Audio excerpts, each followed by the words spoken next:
سورۃ الاخلاص جس کے کئی نام ہیں، تقریباً 20، اور یہ سورت 1/3 قرآن کے برابر ہے، یعنی اتنی اہم سورت ہے۔ گویا اگر آپ اس کو سمجھ جائیں تو 1/3 قرآن آپ کو سمجھ آ گیا، کیونکہ قرآن مجید میں 3 طرح کے احکامات ہیں، 3 طرح کے علوم ہیں: توحید، احکام اور قصص۔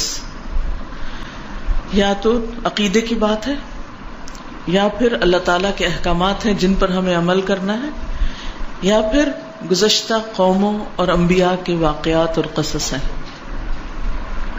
تو اس صورت میں ایمان اور خاص طور پر توحید کی بات ہے، اللہ سبحانہ وتعالیٰ کا تعارف ہے۔ کچھ لوگ نبی صلی اللہ علیہ وسلم کے پاس آئے اور کہنے لگے کہ آپ ہمیں اپنے رب کا نسب بیان کیجیے۔ اس پر اللہ سبحانہ وتعالیٰ نے یہ سورت نازل فرما دی: قل هو اللہ احد اللہ الصمد لم یلد ولم یولد ولم یکن لہ کفوا احد، کہ اللہ سبحانہ وتعالیٰ تو ایک ہے، اللہ بے نیاز ہے، اس نے کسی کو جنم نہیں دیا، نہ وہ کسی سے جنم دیا گیا۔ گویا جس طرح تم اس کو جاننا چاہتے ہو اس کی یہ پہچان نہیں، وہ تو احد ہے، ایک ہے، یکتا ہے، لاثانی ہے، اس جیسا کوئی اور ہے ہی نہیں، اپنی ذات میں، اپنی صفات میں، اپنے ناموں میں، ہر چیز میں کامل، مکمل، پرفیکٹ، ہر عیب سے پاک، ہر شریک سے پاک، ہر مثال سے پاک، بیٹے سے پاک، بیٹیوں سے پاک، بیوی سے پاک، ساتھیوں سے، ہمسر، ہر ایک سے پاک۔ هو اللہ احد، وہ ایک ہے، اور ولم یکن لہ کفوا احد، اور اس کا کوئی ایک بھی ہمسر نہیں، اس جیسا کوئی ہے ہی نہیں، لیس کمثلہ شیء، کوئی اس کا ہمسر نہیں۔ تو یہ اللہ سبحانہ وتعالیٰ کا ایک تعارف ہے۔ اس سورت کی اتنی زیادہ اہمیت ہے کہ نبی صلی اللہ علیہ وسلم اسے صبح فجر کی سنتوں میں سے دوسری رکعت میں پڑھا کرتے تھے، قل یا ایھا الکافرون کے ساتھ، پہلی رکعت میں وہ، دوسری میں یہ۔ اسی طرح مغرب کی سنتوں میں بھی یہ روٹین تھی آپ کی، ہمیشہ یہی پڑھتے تھے۔ گویا دن چڑھے بھی اور دن کے غروب ہونے پر کی نمازوں میں سورۃ الاخلاص، اسی طرح وتر کی آخری رکعت میں بھی سورۃ الاخلاص، دوسری رکعت میں قل یا ایھا الکافرون، اور رات کی آخری نماز کیا ہے؟ وتر۔ رات کی آخری نماز میں، دن کی پہلی نماز میں، سورج غروب ہونے کے ساتھ کی نماز میں، ان سب نمازوں میں۔ بلکہ 2 صحابہ کے بارے میں آتا ہے کہ وہ تو ہر نماز کی ہر رکعت میں سورۃ الاخلاص پڑھتے تھے، ان کو اتنی زیادہ محبت تھی اس سورت کے ساتھ کہ وہ مستقل طور پر اس کو پڑھتے تھے۔ اسی طرح ہم دیکھتے ہیں کہ نبی صلی اللہ علیہ وسلم طواف کی 2 رکعتوں میں بھی اس کو پڑھنے کا حکم دیتے ہیں، آخری رکعت میں۔ پھر ہر نماز کے بعد، یعنی یہ تو تھا نمازوں کے اندر، پھر ہر نماز کے بعد اس کو پڑھنے کی تاکید ہے۔ اور صرف اس کو نہیں، معوذتین کو بھی، قل هو اللہ احد، قل اعوذ برب الفلق اور قل اعوذ برب الناس، یہ تینوں صورتیں کب پڑھنی چاہیے؟ نماز کے بعد۔ جیسے آیت الکرسی پڑھی آپ نے، ساتھ ہی یہ تینوں صورتیں بھی پڑھ لیجیے، اس سے بھی اخلاص پیدا ہوتا ہے۔ اس کی فضیلت یا اس کے بارے میں یہ بھی آتا ہے کہ یہ انسان کی بیماریوں کو دور کرنے والی ہے۔ اب بیماریوں کو کیسے دور کرنے والی؟ سب سے بڑی بیماری اور علت کیا ہے؟ شرک۔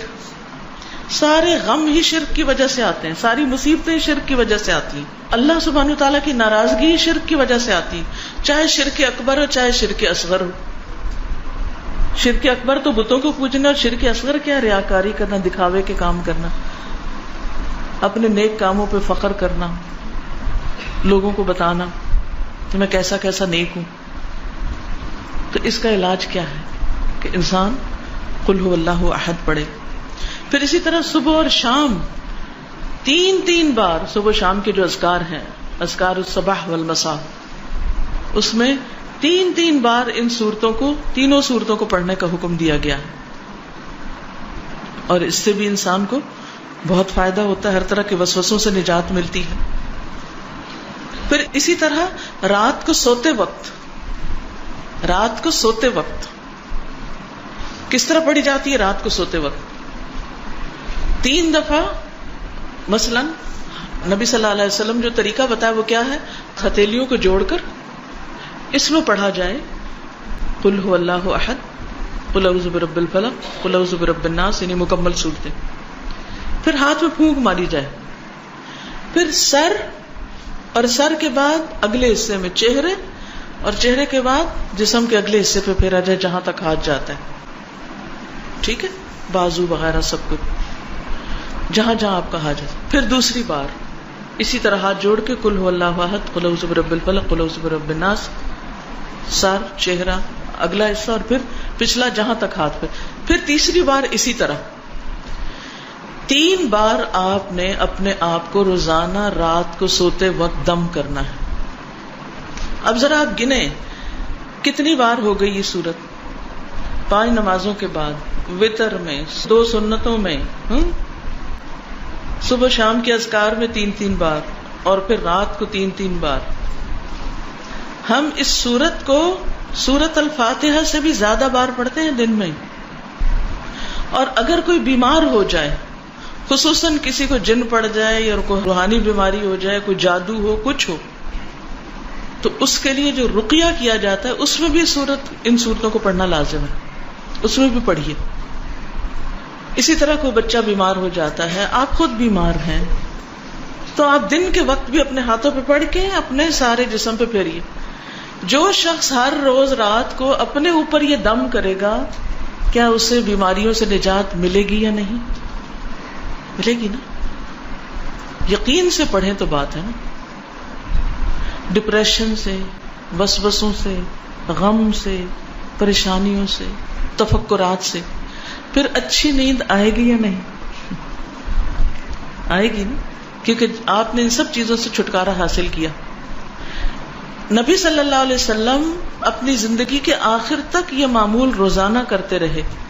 آخر میں جب آپ بہت بیمار اور لاغر ہو گئے تو حضرت عائشہ نے آپ ہی کے ہاتھوں پہ پڑھ کے آپ کے ہاتھوں کو اس طرح جسم پر جہاں تک وہ جاتے تھے پھیرا، ان کی برکت کی وجہ سے. تو اس سے آپ اندازہ لگا سکتے ہیں کہ اس سورت کی ہماری عملی زندگی میں کتنی زیادہ اہمیت ہے. نہ صرف یہ کہ اس سورت کی بلکہ اگلی 2 سورتوں کی بھی. نبی صلی اللہ علیہ وسلم نے ایک موقع پر ایک لشکر کا امیر کسی کو بنا کر بھیجا، تو وہ ان کو نماز کی امامت بھی کراتا تھا، جماعت کراتا. جب وہ جماعت کراتا تو ہر رکعت کا اختتام قل هو اللہ پہ کرتا، یعنی کچھ اور بھی پڑھتا مگر قل هو اللہ لازمی پڑھتا.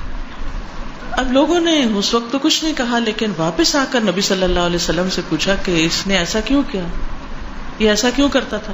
آپ نے فرمایا اسی سے پوچھو کہ وہ ایسا کیوں کرتا تھا. لوگ اس کے پاس گئے اور انہوں نے کہا کہ تم ایسا کیوں کرتے تھے کہ ہر رکعت جو ہے اس کا اختتام قل هو اللہ پہ کرتے؟ تو اس نے کہا کہ مجھے اس سورت سے محبت ہے، مجھے اس سورت سے محبت ہے، کیونکہ یہ رحمان کی صفت ہے، یہ رحمان کی پہچان ہے، اس میں رحمان کی صفات بیان ہوئی، اس لیے مجھے اس سورت سے محبت ہے. تو مجھے اللہ سے محبت ہے، لہٰذا میں اللہ کی صفات ہر رکعت میں بیان کرتا ہوں. یعنی اس کو یوں لگتا تھا جیسے اللہ سبحانہ وتعالیٰ کی صفت بیان نہ کی تو گویا جیسے نماز مکمل نہ ہوئی. یہ اس کا اپنا اجتہاد تھا، یہ اس کے اپنے جذبات تھے. تو بہرحال آپ صلی اللہ علیہ وسلم نے اس کے لیے پیغام بھیجا کہ تم اسے جا کر خبر دے دو کہ اس بنا پر اللہ سبحانہ وتعالیٰ بھی اس سے محبت رکھتا ہے. گویا جو شخص اس صورت سے محبت رکھتا ہے اللہ سبحانہ وتعالیٰ اس سے محبت رکھتا ہے.